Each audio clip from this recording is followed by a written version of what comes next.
Hello guys, बताएंगे सभी एक बार कैसे हैं। मैं आशा करता हूँ आप सभी बहुत बढ़िया होंगे और अपनी पढ़ाई जो है बहुत अच्छे से कर रहे होंगे। तो आज जो है हमारा न्यू चैप्टर है, ठीक। आपकी हिस्ट्री का किताब का है और चैप्टर आपके सामने ही है, किसान, जमींदार और राज्य, ठीक। तो आज हम इस चैप्टर के बारे में बात करेंगे, ठीक है। इंटरेस्टिंग चैप्टर है, ठीक। मज़ा आएगा पढ़ने में।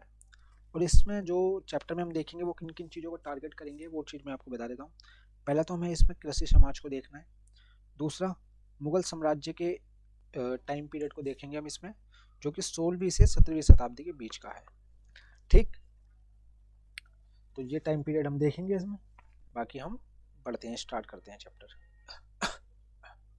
हम्म,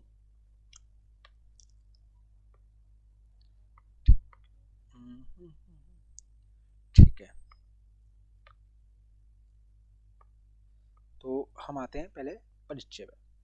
परिचय और स्रोत की बात कर लेते हैं इसकी, ठीक। इसका इंट्रोडक्शन देख लेते हैं और इसके जो हमारे सोर्सेज हैं वो देख लेते हैं हम पहले, ठीक है। तो मुगल स्थिति देखते हैं पहले तो, ठीक।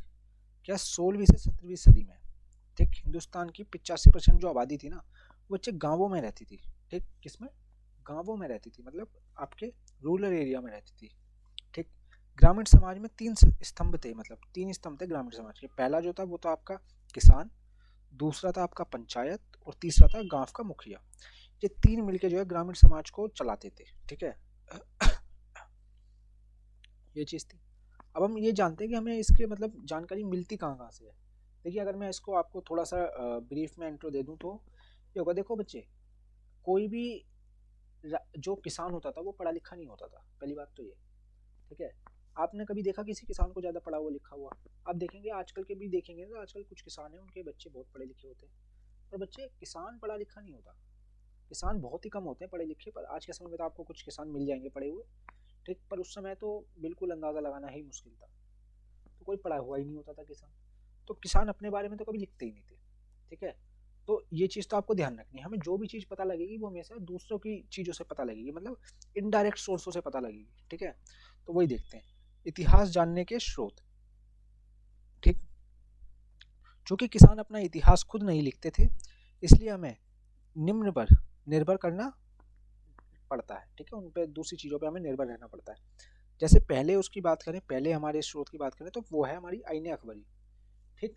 आईने अकबरी क्या है बच्चे? ये मैं आपको अगर शॉर्ट में बता दूं तो, ठीक है, ये किताब है जो अब्बुल फजल द्वारा लिखी गई थी। किसने? अब्बुल फजल ने लिखा था, ठीक। ये अकबर के नवरत्नों में था, ठीक। नवरत्न, ठीक, नवरत्न, ठीक। अब अकबर के नवरत्नों में से एक था ये, ठीक। और ये अकबर के टाइम पे था। किसके? अकबर के टाइम पे था, ठीक। ठीक है, इसने लिखी थी, जो अकबर के दरबारी इतिहासकार थे, ठीक। इसमें कृषि और राजस्व की विस्तृत विवरण है। इसमें क्या मिलता है? हमें कृषि के बारे में पता लगता है और राजस्व के बारे में पता लगता है। इनकी चीज़ों के बारे में हमें जो है जानकारी मिलती है इस किताब के अंदर, ठीक। अगर हम अन्य दस्तावेजों की बात करें, ठीक, तो अन्य दस्तावेजों में क्या आते हैं हमारे? जैसे गुजरात, महाराष्ट्र और राजस्थान से मिले 17 से 18वीं सदी के बीच में जो राजस्व दस्तावेज थे, मतलब ऐसा नहीं है बाकी जगहों पे लोग नहीं रहते थे, रहते थे।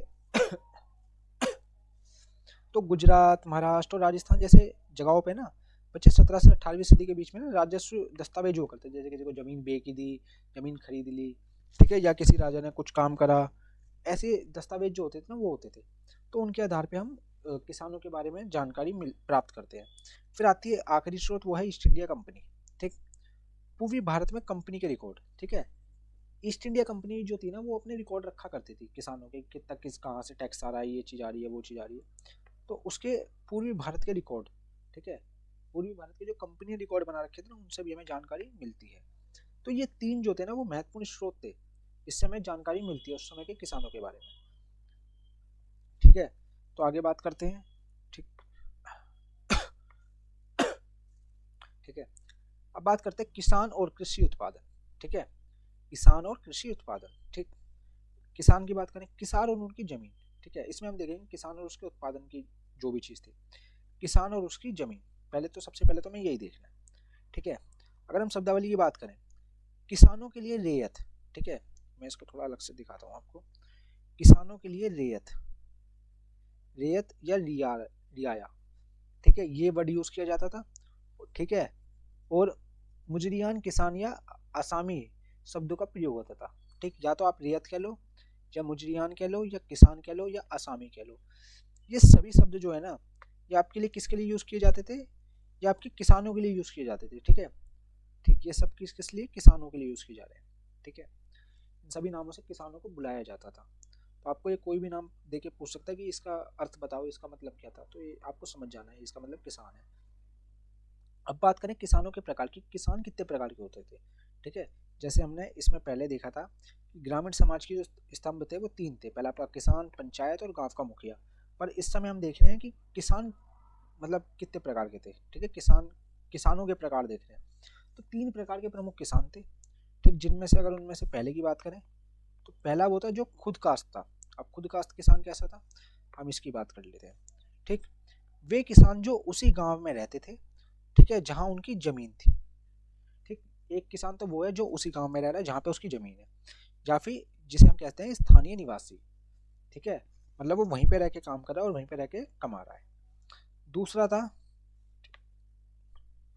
दूसरा कौन सा था? वो था आपका पाही कास्त। ठीक, पाही कास्त की खासियत की बात करें तो वे किसान जो दूसरे गांवों से ठेके पर खेती करने आते थे, मतलब कहीं रहते कहीं किसी और गांव में, पर काम करने के लिए इस गांव में आ रहे हैं या यहाँ से कहीं और जा रहे हैं, तो उन्हें क्या कहा जाता था? उन्हें कहा जाता है पाही कास्त। ठीक है, और अगर हम तीसरे किसान की बात करें वो थे संपत्तित। ठीक है, संपत्तित। और इन किसान की खासियत देख लेते हैं अब जरा। ठीक, ठीक है, संपत्ति किसान की खासियत थी कि जमीन पर किसान की व्यक्तिगत मालकियत होती थी। मालकियत माने मतलब एक तरह से, मैं इसका कलर हटा देता हूँ, ये थोड़ा दिखेगा नहीं आपको, एक मिनट में कलर चेंज कर देता हूँ। ठीक है, ये ठीक है। इन पे क्या होता है? जमीन की व्यक्तिगत मालकियत होती थी। व्यक्तिगत मालकियत का क्या फायदा होता था बच्चे? ये अपनी जमीन को ना खरीद भी सकते थे और बेच भी सकते थे। ठीक, इनके पास एक तरह से अधिकार होता था जमीन का, अपनी पक्की जमीन होती थी इनकी। तो एक कभी खरीदते भी थे, कभी बेचते भी थे उनको। ठीक, ये चीज थी। अगर हम आपके स्रोत वन की बात करें, ठीक है, तो किसान बस्तियों का बसना उजड़ना। ठीक है, किसान की जो बस्तियां थी उनको बसना और उजड़ना ये काफी आम था। तो इसके बारे में जो है बाबर है ना, बाबर वो अपनी किताब में लिखता है, बाबरनामा में, ये बाबर की आत्मकथा है, उसमें लिखता है कि भारत में जो गांव है ना बहुत तेजी से बसते और उजड़ते हैं, मतलब बहुत तेजी से बसते हैं और उजड़ जाते हैं, मतलब बहुत तेजी से बसे और फिर बहुत तेजी से उजड़ गए। अब आप सोचेंगे ऐसा क्यों? देखिए, इसके पीछे के कारण कई सारे हैं। अगर हम मेन कारणों की बात करें तो बच्चे, एक तो भारत में उपजाऊ जमीन काफी थी, भारत में उपजाऊ जमीन की कमी नहीं थी। तो एक बार जो उपजाऊ जमीन थोड़ी खराब सी हो जाती थी तो लोग वहां से निकल जाते थे, फिर वहां से निकल के वो वहां पे जाते थे जहाँ पे ज्यादा उपजाऊ जमीन है। तो ऐसे ही ये जो है क्रम चलता रहता था। तो इसलिए जो किसान होते थे ना वो बहुत जल्दी जल्दी अपनी जगह बदलते थे। जल्दी जल्दी का मीन्स की मतलब 2-3 साल में ऐसे। तो इसकी बात कर रहे हैं हम। ठीक, अगला पॉइंट देखें। अगर कारण देखें तो फसलें बारिश पर निर्भर थी। जो उस समय की फसलें होती थी वो बारिश पर निर्भर होती थी, और घन बनाने के लिए सरकंडे या घास आसानी से उपलब्ध थी। तो क्या होता था कि भाई उनके लिए जो थी फसलें थी वो बारिश पर निर्भर थी, और उनके लिए जो घर बनाने के लिए जो सरकंडे होते हैं या घास जो होते हैं, आपने देखे होंगे गाँव में कभी गए होंगे तो घास के वो घर से बना देते हैं, वो पत्ते वत्ते डाल के उसके ऊपर से। तो वैसे घर बनते थे तो आराम से बना लेते थे वो, इसलिए वो ज़्यादा जगहों पे चले जाते थे कहीं भी। आगे बात करें। ठीक, अगला टॉपिक है सिंचाई और तकनीक। ठीक है, सिंचाई और तकनीक है अगला टॉपिक हमारा, तो इसको देख लेते हैं ज़रा। ठीक, अगर सिंचाई देखें तो इसका मुख्य आधार था बच्चे मानसून। देखिए, पहले के समय पे जितनी भी सिंचाई होती थी अधिकतर मानसून के द्वारा ही होती थी, मतलब मानसून बारिश वगैरह। ठीक, लेकिन कृत्रिम उपाय भी थे, कुछ जगहों पे जो थे कृत्रिम उपाय भी थे, मतलब जिनको आर्टिफिशियली बनाया गया था, जैसे आपकी नहरें हो गई। ठीक, जैसे एक फेमस नहर है, ठीक, जो शाहजहां ने बनवाई थी, कहाँ पे? शाहजहां द्वारा पंजाब में शाह नहर बनवाई थी, उस नहर का नाम था शाह, और जो शाहजहां ने बनवाई थी कहाँ पे? पंजाब के अंदर। तो ये नहर काफ़ी फेमस थी। ये नहर जो है इससे जो है सिंचाई वगैरह का काम किया जाता है, और भी नहरें थी, ऐसी बात नहीं। ठीक, और भी बहुत सारी नहरें थी, पर पर्टिकुलर नहर का नाम उस समय दिया नहीं करते थे वो, किस किस का नहर का नाम देते रहेंगे, ऐसे तो बहुत सारी नहर है, वो तो नाम ही देते रह जाएंगे सबको। तो ये चीज़ थी। अगर बात करें तकनीक, तो तकनीक क्या थी कि बच्चे मैं आपको एक डायग्राम बना के दिखाता हूँ, आपने अपनी किताब में भी देखा होगा कि मान के चलिए ये कुआं है, ये कुआं है, ठीक है, और यहाँ पे जो है एक चरखा सा है, चरखा ऐसे करके बनना है, ऐसे करके, और यहाँ पे जो है बाल्टियाँ लग रही हैं, यहाँ पे जो बाल्टियाँ लग रही हैं, ठीक, बाल्टियाँ लग रही हैं, और आस में यहाँ पे जो है डंडा सा, और यहाँ पे जो है बैल बंध रही है, बैल समझ लो बंध रही है, ठीक, बैल बंध रही है, और वो जो है इसे घुमा रहे हैं, बैल जो है इसे घुमा रही है, और इसका इससे कनेक्शन हो रखा है, तो ये क्या है, ये भी घूम रहा है, और ये पानी निकाल निकाल के इधर जो है नली के द्वारा पानी इधर गिरा रही है, और इधर से जा रही है, आपने अपनी किताब में देखा होगा, ठीक है, मैं अगर आपने नहीं देखा तो आप मुझे बता दीजिएगा, मैं उसकी इमेज जो है बाद में इसमें ऐड कर दूंगा, ठीक, ये है, बाकी आपने ये चित्र देखा होगा, आप किताब ऑब्वियसली बात है, आप सभी 12th क्लास के स्टूडेंट हैं, मैं इतना मान के चलता हूँ कि आपको इतना पता होगा। लकड़ी के हल्के हल जिससे लोहे का फाल लगी होती थी, मतलब लकड़ी के हल्के हल होते थे जिसमें लोहे की फाल लगी रहती थी, ठीक, बुआई के लिए बरमे का प्रयोग, या तो बुआई के लिए बरमे का प्रयोग होता था, हैंडपंप जिसे कहते हैं, लेकिन हाथ से छिड़कना ज़्यादा फेमस था, ठीक, जो हाथ से छिड़कने का काम था वो ज़्यादा फेमस था, ठीक है। आगे बात करें सिंचाई के उपकरण, ठीक, जो हमें बाबरनामा से पता लगता है, बाबरनामा किताब मैंने आपको बताई है, बाबर ने लिखी थी, ठीक है, उसकी आत्मकथा भी थी, जिसे कहते हैं रहट, सॉरी रहट, रहट, ठीक है, ये पर्शियन व्हील होता है, पर्शियन व्हील मतलब इसका मतलब होता है, रहट का मतलब पर्शियन व्हील, ठीक है, लाहौर और, ठीक है, दीपालपुर, लाहौर और दीपालपुर में प्रयोग होता था, इसमें क्या था, घोड़ों सॉरी घड़ों की माला कुएं में लटकाई जाती थी, क्या होता था, घड़ों की जो माला थी वो कुएं में लटकाई जाती थी, जिससे बैलों के जरिए घुमाया जाता था, इससे क्या होता है, बैल पीछे बंधी होती थी, वो उसे घुमाती थी, तो पानी भर भर के बाहर निकलता था, तो यही जो मैंने आपको भी बताया था चित्र बना के। फिर है चरस, जो है बाल्टी, ठीक है, चरस को आप बाल्टी कहते थे, ठीक, आगरा और बयाना में चमड़े की बाल्टी से पानी खींचा जाता था, ठीक, किससे, चमड़े की बाल्टी से, जबकि आप यहाँ पे जो देख रहे हो, यहाँ पे किसका प्रयोग हो रहा है, घड़ों का, ठीक है, जैसे मैं इधर देखूँ तो इधर किसका प्रयोग हो रहा है, घड़ों का, पर यहाँ पे क्या है, बाल्टी, वो भी किसकी, आपकी चमड़े की बाल्टी, ठीक, चमड़े की बाल्टी का उसमें प्रयोग होता था, ठीक है, ये चीज़ इसको खास बनाती थी। आगे बात करें, अच्छा यहाँ तक अगर किसी को कोई दिक्कत परेशानी है तो वो कमेंट कर दे, मैं उसका जो है आंसर कर दूंगा, ठीक है, हालांकि मुझे लगता नहीं कोई दिक्कत परेशानी होगी, ठीक। अब बात करते हैं फसलों की भरमार, ठीक है, फसलों की भरमार, ठीक, पहले तो फसल चक्र की बात कर लेते हैं, आपको पता ही होगा कि दो तरह की फसलें होती हैं, एक खरीफ और एक रबी, ठीक है, खरीफ वो होती हैं जो पतझड़ के टाइम पे होती हैं, रबी वो होती हैं वो बसंत के टाइम पे होती हैं, ठीक। अगर हम और अलग हट के बात करें इनसे, ठीक है, जिनसे कामिल, ये क्या है, इसका अर्थ है सर्वोत्तम फसलें, ठीक है, कई कई बार पेपर में पूछा जाता है सर्वोत्तम फसलों को क्या कहा जाता था, तो जिनसे कामिल कहा जाता था, ठीक है, सर्वोत्तम फसलों को कहा जाता था, ठीक। मुगल राज्य कपास और गन्ने जैसी नकदी फसलों को बढ़ावा देता था, क्योंकि इससे ज्यादा राजस्व मिलता था, ठीक, तो हर व्यक्ति उसको बढ़ावा देगा ना जिससे उसे ज्यादा राजस्व मिलेगा, तो मुगल राज्य में क्या था, कपास और आपके गन्ने, इनकी जो खेती थी ना, उनको काफी ज्यादा बढ़ावा दिया जाता था, क्योंकि इनसे उन्हें ज्यादा राजस्व प्राप्त होता था। अब बात करें नई फसलें जो 17वीं सदी में थी, जैसे मक्का, ठीक है, मक्का जो था ये अफ्रीका और स्पेन से आया था, आलू टमाटर मिर्च थी ये आपकी नई दुनिया से आई थी, नई दुनिया मतलब यूरोप साइड से, मध्य एशिया इस टाइप से आई थी, ठीक, और अनानास और पपीता ये सब भी आपके बाहर से आए थे, ये सब भारत में नहीं हुआ करते थे पहले, ठीक है, तो इन्होंने धीरे धीरे अपना जो है महत्वपूर्णता बढ़ाते गए भारत में, और इनका विस्तार भी होता रहा, ठीक। अब बात करते तंबाकू, ठीक है, तंबाकू का प्रसार, ठीक, देखिए ये आपने किताब का चैप्टर पढ़ी रखा है, हम आपका एक तरह से आपको कंप्लीट जानकारी मिल जाएगी चैप्टर में है क्या, आप इससे आराम से 5 6 7 8 नंबर का क्वेश्चन अटेम्प्ट कर सकते हैं, ठीक। अकबर ने 1604 में पहली बार तंबाकू देखा था, ठीक है, अकबर ने कब देखा तंबाकू, 1604 में, लेकिन जहांगीर ने इसकी लत से परेशान होकर इस पर पाबंदी लगाई थी, जहांगीर ने क्या था, इसकी लत से परेशान हो गया था जहांगीर, हालांकि जहांगीर खुद जो है तंबाकू सेवन करता था, उस इस चीज को लेके उसने पाबंदी लगाई, लेकिन वह विफल रही, मतलब वो कामयाब नहीं रही पाबंदी, ठीक है, मतलब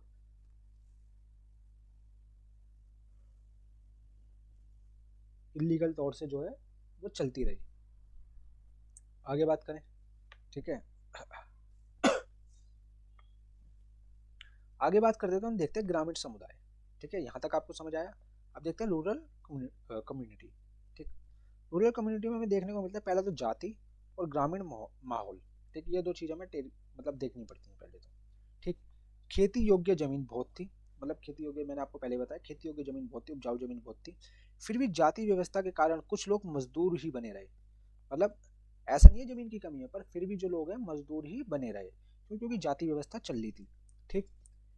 ऐसा क्यों भेदभाव, ठीक है। खोरान, हलाल खोरान जिसे सफाई कर्मी कहा जाता था, और मल्ला मल्ला हजादा मल्ला हजादा जो कि नाविकों के पुत्र हुआ करते थे। जैसी जातियों को नीच समझा जाता था, ठीक है, नीचा समझा जाता था, मतलब उन्हें बराबरी का हक नहीं दिया जाता था।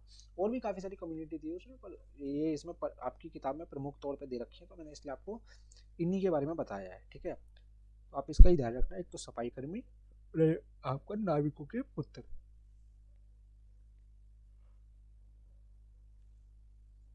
नाविकों के पुत्र क्यों, क्योंकि ये नदी वगैरह जो है,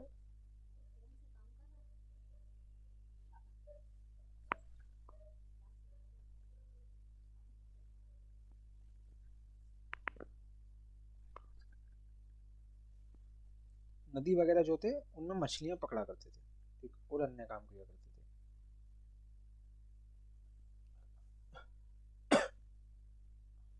आगे बात करें तो अब बात करते हैं गांव देख लिया, अब हम देखते हैं पंचायत, ठीक है। पंचायत और मुखिया आखिर ये करते क्या थे, काम क्या था इनका।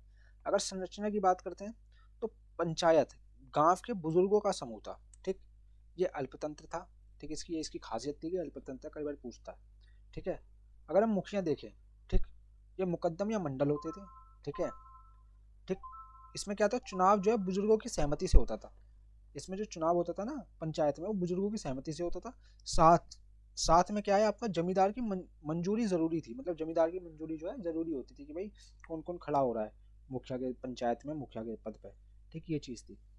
अगर हम इसके काम को देखते हैं तो ये क्या करता था, गांव की आमदनी खर्चे का हिसाब जो है रखता था ये, और पटवारी की मदद से करता था ये सब काम, पटवारी को रखता था और वो इन सबको चलाता था, और ये उसका हेड होकर काम करता था। पंचायत के कार्य क्या थे बच्चे, इसके कार्य थे जाति के नियमों को पालन करवाना, मतलब जातिगत जो नियम है ना उनको पालन करवाना, जुर्माना लगाना, और क्या बोलते हैं समुदाय से निष्कासित करना, मतलब जिसको जिसको जरूरत पड़े उसे निष्कासित कर देना समुदाय से, ठीक है। ये एक तरह से कानून लागू करवाना, यही काम था इसका।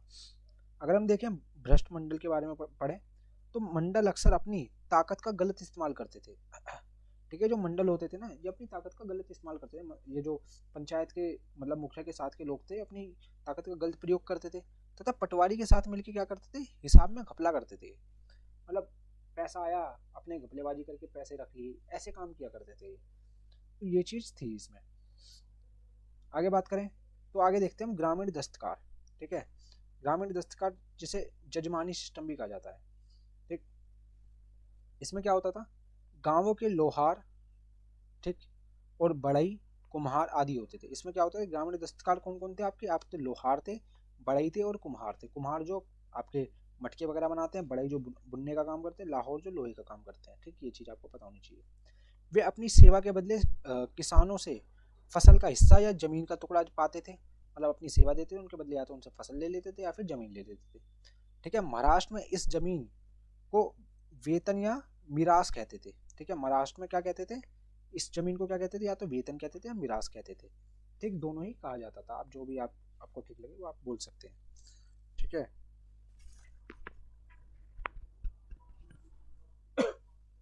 ठीक, आगे बात करते हैं। 18वीं सदी में इस व्यवस्था को जजमानी प्रथा कहा गया, ठीक है। तो पहले जो ये प्रथा थी ये नॉर्मल चल रही थी, बाद में से क्या नाम दे दिया गया, जजमानी प्रथा, ठीक। तो यही था इसमें, और कुछ ज़्यादा नहीं था। तो आगे बात करते हैं, अभी बात करते हैं एक छोटा गणराज्य, ठीक है। एक छोटा गणराज्य, ठीक। अंग्रेज अफसरों ने भारतीय गांवों को जो छोटे गणराज्य थे, लिटिल रिपब्लिक्स का मतलब उनको क्या, छोटे गणराज्य का, ठीक। वास्तविकता कुछ और थी, यह पूरी तरह सच नहीं था, क्योंकि गांवों में जातिगत असमानता थी, गांवों में क्या था बच्चे, जातिगत असमानता बहुत थी और वे बाहरी बाजार से जुड़े हुए थे। ठीक, एक तो उनमें जातिगत असमानता बहुत थी और उसके बजाय वो जो थे भारी बाजार थे ना, जो बाहर के बाजार थे, जो बाहर शहरों के बाजार थे, उनसे जो कनेक्टेड थे, वो ऐसा नहीं था बिल्कुल अलग थलग थे, कनेक्टेड थे। तो ये चीज़ है, तो ये चीज़ हमें देखने को मिलता है छोटे गणराज्यों में। अगर हम बात करें गाँवों के मुद्दों की, सॉरी, गांव में मुद्रा की बात करें, तो 17वीं सदी में फ्रांसीसी यात्री, ठीक है, जिया बैप्टिस्ट, ठीक है, जिया बैप्टिस्ट, ठीक है, तेवर्नियर कह लो या जय बैप्टिस्ट नाम से ही आपको देगा वो, ठीक है, ने देखा कि गांव में सारफ, ठीक है, सारफ माने मनी एक्सचेंजर्स, ठीक है, मनी चेंजर जो पैसे के बदले सामान देते थे या सामान के बदले पैसे देते थे, होते थे, जो यह बताते हैं कि गांव नकद अर्थव्यवस्था का हिस्सा थे। ठीक है, गांव में क्या था, आपकी नकद अर्थव्यवस्था चल रही थी, मतलब कैश सिस्टम चल रहा था, पैसे वाले सिस्टम चल रहे थे, बार्टर सिस्टम भी था पर नकद सिस्टम भी था, ये चीज़ थी। ठीक, आगे बात करते हैं। अब बात करते हैं कृषि समाज में महिलाएं। ठीक है, ये काफ़ी इंपॉर्टेंट सवाल हो जाता है। ठीक है, कई बार पूछा जाता है कृषि समाज में महिलाओं की स्थिति बताओ। ठीक है तो हम यही देखते हैं कृषि समाज में महिलाओं की स्थिति, वुमेन इन, ठीक है, तो आगे देखते हैं। अगर हम इनके कार्य देखें, ठीक, पुरुष खेत जोतते थे। कई बार पूछा जाता है कि इनके कामों में फ़र्क क्या था। देखो, पुरुष क्या करते थे, वो तो खेत जोतते थे, जबकि महिलाएं क्या करती थी, ये बुआई करती थी, निराई करती थी और कटाई करती थी। ये तीन काम ये आते प्रमुख थे महिलाओं के, बुआई, निराई और कटाई।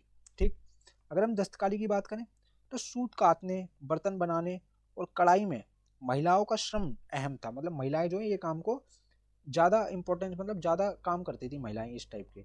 जैसे आपका सूत काटना हो गया, बर्तन बनाने हो गए, ठीक है, कढ़ाई हो गई, इन कामों में महिलाएं काफ़ी ज़्यादा एक्टिव थी। अगर हम सामाजिक स्थिति की बात करें तो महिलाओं की कमी के कारण क्या होता है, दूल्हे की कीमत, ब्राइड की जो प्राइस होते थे उसका रिवाज था। मतलब क्या था उनका, मतलब एक तरह से आप समझिए कि मतलब महिलाओं की एक तो कमी थी। ठीक है, अब पुरुष तो अधिक है, अब भैया शादी भी सबको करनी है, तो क्या होता था इसी वजह से, मतलब जो आपकी ब्राइड होती थी ना, दुल्हन होती थी, उनकी डिमांड बहुत होती थी कि भैया अच्छा लड़की है, अरे यार इसकी शादी हम अपने लड़के से कर देंगे। आप ये अभी भी देखेंगे, जैसे भारत में आपका सेक्स रेशो जो है ना, वो अभी भी कम है। मतलब 1000 पुरुष पे है, मतलब 800, नहीं 900, 846 कुछ महिलाएं पढ़ती हैं। ठीक है, तो मतलब अगर आप मोटा मोटा देखें तो भी मोटे मोटे 100 पुरुष जो हैं वो कुंवारे रहेंगे अगर सबकी भी शादी हो गई। तो यही चीज़ थी, उस समय महिलाओं का रेशो बहुत कम था, तो इसलिए लोग बड़े परेशान रहते थे, भाई अपनी पुत्र के लिए मतलब महिला कहाँ से लाएं, ठीक है, शादी करने के लिए। ये चीज़ उनके लिए दिक्कत थी। ठीक, तो ये क्या, दुल्हन की कीमत का रिवाज था, दहेज का नहीं। ठीक, विधवा विवाह मान्य था, और विधवा में देखो इस पर विवाद हो सकता है, कोई कहता है कि भाई विधवा विवाह जो है मान्य नहीं था, कोई कहता है विधवा में मान्य था। तो ये चीज़ आपको थोड़ा देख के चलना है, बाकी आपकी किताब में नहीं मान्य लिख रखा है, तो आपको मान्य ही मानना है। अगर हम अधिकार की बात करें तो महिलाओं को संपत्ति का अधिकार था, वे जमीन बेच सकती थी। उदाहरण के लिए बंगाल में महिला जमींदार, बंगाल में एक महिला जमींदार थी जिसने जमीन बेची थी। तो ये आपकी 17वीं 18वीं शताब्दी की बात चल रही है। ठीक है, 16वीं 17वीं 18वीं शताब्दी की बात चल रही है। तो उस टाइम पे महिलाओं के कुछ अधिकार आ गए थे, बट उससे पहले की कुछ मतलब बेकार ही थे अधिकार की बात करें तो। अगर हम जंगल और कबीले की बात करें, क्या जंगल और कबीले, ठीक है, जंगल और कबीले की बात करें तो बसियों गांवों के परे, ठीक है, बसे हुए गांवों के परे क्या था, भारत के लगभग 40% हिस्सा जंगलों से ढका था। ठीक है, जंगलों से ढक रहा था वो पूरी तरह, जैसे झारखंड, मध्य भारत और पश्चिमी घाट। ठीक है, ये हिस्सा जो है आपका पूरी तरह जंगलों से ढका हुआ था। ठीक, अगर हम जंगली की बात करें, वे लोग जो जंगल में उत्पाद, शिकार, झूम खेती पर निर्भर थे। मतलब जंगली किन्हें कहा जाता है, कई बार पूछा जाता है कि जंगली को होते कौन थे, तो वे लोग होते जो बच्चे जंगल में उत्पाद करते थे, शिकार करते थे या झूम खेती करते थे, तो इन्हें क्या कहा जाता है, इन्हें जंगली कहा जाता था, ये ध्यान रखना आपको। ठीक, आगे बात करें, जैसे भील, ठीक है, भील जनजाति है, भील कबीला है, ठीक, तो इनको जंगली कहा जाता था। ठीक है, आगे बात करें तो जंगलों में घुसपैठ, ठीक है, जंगलों में घुसपैठ, राज्य को सेना के लिए, ठीक है, राज्य को सेना के लिए हाथियों की जरूरत थी। किसकी? हाथियों की जरूरत थी, क्योंकि भाई सेना में लड़ाएंगे उन्हें। इसलिए वे जंगल वासियों से पेशकश, मतलब पेशकश के तौर पे या फिर टैक्स के तौर पे क्या करते थे, हाथी लेते थे कि भाई तुम मुझे हाथी दे दो, तुम पैसे ना दो, तुम पैसे कहाँ से दोगे। तो ये चीज थी। आगे बात करें, अगर हम स्रोत 3 देखें तो कृषि बस्तियों के लिए जंगलों का सफाया। ठीक है, जो कृषि बस्तियां होती थी ना, कृषि करने वाले लोग थे, वो क्या करते थे, जंगलों को सफाया कर दे, काट देते थे, क्योंकि उन्हें खेती करनी थी इसलिए। तो छठवीं सॉरी छठी कह रहा हूँ, 16वीं सदी की कविता, जिसे क्या कहते हैं, चंडी मंगल में जंगल साफ करके राज्य बसाने का वर्णन है। तो एक 16वीं सदी की जो एक कविता है जिसका नाम है चंडी मंडल। इसमें क्या पता लगता है कि जंगल साफ करके क्या है, राज्य बसाने का वर्णन है। ठीक, नायक कौन है इसमें? कालकेतु प्रजा। ठीक है, कालकेतु प्रजा को औजार, ठीक है, कुल्हाड़ी देकर खेती के लिए प्रेरित किया है। ठीक है, तो किसको प्रेरित करा है? औजार देके। किसको? कालकेतु प्रजा को। ठीक, जो एक तरह से जंगल सफा कर दिया, बस भाई जंगल सफा करो, खेती करो। ठीक, खेती के लिए प्रेरित किया है, क्योंकि खेती करेंगे तो पहले जंगल काटना पड़ेगा, ये है। अगर हम स्रोत 4 की बात करें तो पहाड़ी कबीलों और मैदानों के बीच व्यापार। ठीक है, जो पहाड़ी कबीले होते थे, वो जो मैदानों के बीच था वो व्यापार होता था। पहाड़ी लोग जो होते थे वो अवध सूबा, ठीक है, मैदानों में सोना, तांबा, शहद और मोम बेचते थे, जबकि बदले में क्या लेते थे? नमक ले लेते, कपड़े ले लेते थे, गुड़ ले लेते जाते थे। ठीक, ये चीज वो ले जाते थे। लाते क्या थे वो? आपके सोना लाते थे, तांबा, शहद और मोम, ये आदि चीजें वो लेके आते थे अपने साथ। आगे बात करें, देखते हैं, वो है जमींदार। ठीक, जमींदार कौन होते हैं? मैं आपको वैसे ही बता दूं, जो टैक्स कलेक्ट करते थे वही थे। अगर हम इसकी परिभाषा की बात करें, वे जमीन के मालिक, ठीक है, जिन्हें मिल्कियत भी कहते थे, लेकिन खुद खेती नहीं करते थे। इनकी एक तरह से परिभाषा आप समझ सकते हैं, मतलब वे लोग जो जमीन के तो मालिक होते थे, पर जमीन पर खुद खेती नहीं करते थे, खेती किसी और से करवाते थे। तो वो कौन होते थे? जमींदार होते थे। इनकी ताकत की बात करें, उनके पास अपने किले और सैनिक टुकड़ियां होती थी। ठीक, जिनमें सैनिक टुकड़ियों में अपने घुड़सवार, पैदल और तोप खाने आदि होते थे। अगर हम इनकी भूमिका की बात करें कि भूमिका क्या थी, ठीक, तो हम देखते हैं राज्य के लिए क्या करते थे बच्चे? कर वसूलते थे। ठीक है, राज्य के लिए क्या करते थे? टैक्स वसूलते थे। खेती का विस्तार करना, ठीक है, जंगलवाड़ी करना, ठीक, और किसानों को बसाना, ये सब इनका काम था। ठीक, और हाट बाजार लगवाना। ठीक है, हाट माने बाजार होता है। ठीक है, जैसे आपने दिल्ली हाट सुना होगा, दिल्ली हाट सुना होगा, तो ये हाट को जो है बाजार कहते हैं, तो वो लगवाना, ये इनके प्रमुख कामों में से एक थे। अब अगला देखें, एक समांतर सैनिक बल। एक समांतर सैनिक बल, आईने अकबरी के अनुसार जमींदारों की कुल शक्ति लगभग 3.8 लाख घुड़सवार और 42 लाख पैदल सिपाही थी। ठीक है, इनके अगर टोटल लगाई जाए तो इन पे 3.8 लाख तो घुड़सवार थे और 42 लाख करीब करीब जो है पैदल सिपाही थे। अब देख लो कितनी बड़ी, अगर इनकी सेना सेना मिला ले तो कितनी बड़ी है। ठीक, बस ये बच्चे अलग अलग थे तो शासन हो रहा था इनके ऊपर, ये चीजें। आगे देखते हैं, तो अब देखते हैं हम भू राजस्व प्रणाली। ठीक है, भू राजस्व प्रणाली, ठीक, लैंड रेवेन्यू सिस्टम। ठीक, मुगल साम्राज्य की आय का मुख्य स्रोत क्या था? भू राजस्व था आपका। ठीक, अगर इसमें काम कैसे होता था? जैसे दीवान होता था, ये राज्य का वित्त मंत्री होता था या वित्त विभाग संभालता था। ठीक है, राज्य का वित्त मंत्री किसे? दीवान। ठीक, ठीक है, अगर हम इसके बाद बात करें कुछ प्रमुख शब्द की, जैसे हम दो अहम शब्द देखें तो पहला है जमा। ठीक है, जिसे जामा भी पढ़ा जाता है। ठीक है, ये याद रखना, ये निर्धारित की गई रकम, ये क्या होती थी? जमा, जो निर्धारित की गई रकम है। और हासिल, इसमें क्या था? वास्तव में वसूली गई रकम। देखो, ऐसा तो है नहीं हमने कह दिया हम 100 रुपये टैक्स लेंगे और 100 रुपये ही मिल जाएगा हमें, ऐसा नहीं हो सकता ना भाई, कोई दे ना दे, हो सकता है खेती खराब हो जाए, खेती मतलब पानी ना मिले सही से, ये भी हो सकता है। तो इसलिए जमा तो वो रकम होती थी जो निर्धारित की जाती थी कि भाई इतना लेना है, इतना डिसाइड कर दिया है, और जो इतना जो है आपको जमींदारों को जो है रकम लेनी है। पर हासिल वो होती थी जो वास्तव में वसूली की गई थी, मतलब जितनी रकम उन्हें मिली है, क्योंकि जितनी हम मतलब जितनी वो डिसाइड करेंगे हर बार थोड़ी उतनी मिल जाएगी, कभी कम भी मिलेगी। तो यही चीज़ थी। यही इनमें प्रमुख डिफरेंस था, और ये कई बार पूछा जाता है, मैं आपको कहूँगा तो इंपॉर्टेंट लेके, हालांकि जो मैं आपको करा रहा हूँ ना बच्चे, सब इंपॉर्टेंट ही है, चैप्टर तो बहुत बड़ा है ये। ठीक, अगर स्रोत 5 की बात करें, जमीन का वर्गीकरण। ठीक, अकबर के काल में, ठीक, जैसे पोलज, पोलज क्या था, जिस पर हर साल खेती हो। दूसरी आपकी कौन सी थी, दूसरी आती पर्वती, ठीक है, जिसपे क्या होता है, जिसे उर्वरकता पाने के लिए कुछ समय के लिए खाली छोड़ा जाए, ठीक, कुछ टाइम के लिए खाली छोड़ दिया जाए। अगर हम चौथी की बात करें, चौथी थी आपकी चचर, कौन सी थी आपकी चचर। चचर में क्या था, 3 से 4 साल तक जो है खाली जमीन, मतलब 3 से 4 साल तक उसके अंदर कोई खेती नहीं हो रही। और फिर आखिरी आती है आपकी बंजर, ठीक है, क्या क्या आती है, बंजर। बंजर इसमें क्या था, 5 साल या उससे ज्यादा समय के लिए खाली जमीन।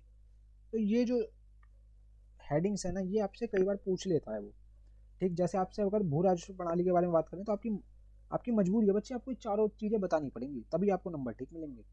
अगर आप सोचे कि नहीं हम तो ये हमें तो ये पता ही नहीं तो हम नंबर ले लेंगे कैसे, बच्चे टीचर फिर नंबर नहीं देगा। मैं आपको रियलिटी बताऊँ, आपको चीज़ें तो बतानी पड़ेगी ना टीचर को। टीचर क्या बैठा है, टीचर चेक करने बैठा है कि भाई बच्चे को कितनी नॉलेज है, तो आपको नॉलेज तो दिखानी पड़ेगी, आपको पता है चीज़ें, तो आपको ये चीज़ रट के जानी पड़ेगी, याद करके जानी पड़ेगी।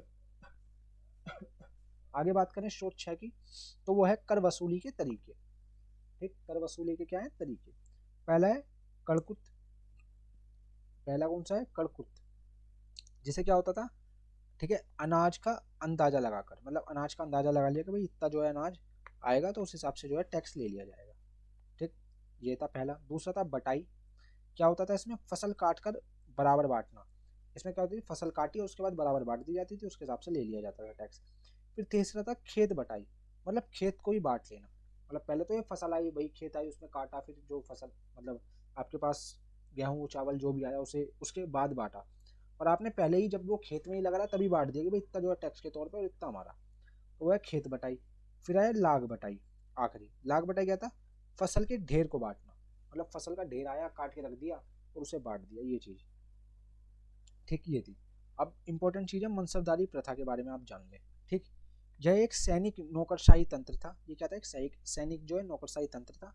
इसमें क्या था, अधिकारियों उनको मनसबदारों को साम्राज्य के अलग अलग हिस्सों में राजस्व जागीर या नकद वेतन मिलता था, मतलब एक तरह से मनसब बना दिया जाता था कि आप यहाँ पे जो है मनसब हो, तो आपको या क्या क्या होता था, या तो आपका राजस्व मिलेगा या फिर आपको नकद वेतन मिलेगा, ठीक है, या तो आपको राजस्व मिलेगा या फिर नगद वेतन मिलेगा जागीर के अंदर से, ठीक, ये था। और बाकी ये एक तरह के अधिकारी हुआ करते थे, एक तरह से शासन चलाते थे राजा के नाम पे, ठीक है, ये था।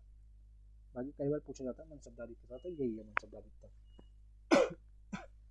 आगे बात करें तो अब देखते हैं चांदी का बहाव, फ्लो ऑफ सिल्वर।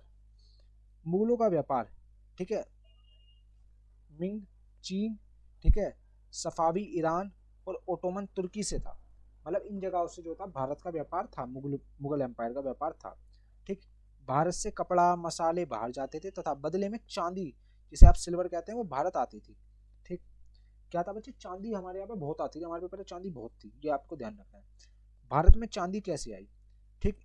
इताल इतालवी यात्री, ठीक है, इतालवी यात्री जो वात्री कोकेरी, जो 1690 में मतलब आता है, उसने बताया कि पूरी दुनिया, अमेरिका यूरोप की चांदी घूम फिर कर कहाँ पे आती थी, हिंदुस्तान पहुँचती थी, क्योंकि भारत के माल की मांग बहुत ज़्यादा थी। तो भारत में माल आता था ना, उसकी डिमांड बहुत थी पूरी दुनिया में, इसलिए जो भी आप पेमेंट भी तो करेंगे, तो पेमेंट किस में करते थे लोग, ज़्यादातर चांदी में किया करते थे, तो भारत में बहुत चांदी थी, बहुत सोना था। ये चीज़ थी, ठीक है, इसलिए हमारे देश को सोने की चिड़िया भी कहा जाता था। अब बात करते हैं हम आईने अकबरी, ठीक है। आईने अकबरी के बारे में मैंने आपको थोड़ी चीज़ें बताई दी थी। इसका लेखक कौन था, अब्दुल फजल था, और ये अकबर के 9 रत्नों में से एक था। इसकी रचना की बात करें 1598 ईस्वी में पूरी हुई थी, मतलब इसे पूरी तरह बन गई थी। और ये क्या है, ये बच्चे अकबरनामा जो किताब है ना, उसका तीसरा तीसरा भाग है, या तीसरा जल्द कह लो वो है।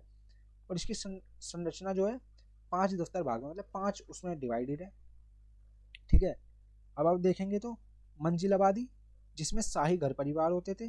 फिर सिपह आबादी, जिसमें सैन्य व नागरिक प्रशासन होता था। दूसरा तीसरा है मुल्क आबादी, जिसमें वित्तीय राजस्व और प्रांतों का विवरण होता था। और चौथा पांचवा था लोगों के रीति रिवाज और संस्कृति। तो ये आपके 5 जो है दफ्तर या भाग थे जो इस प्रकार थे, ठीक।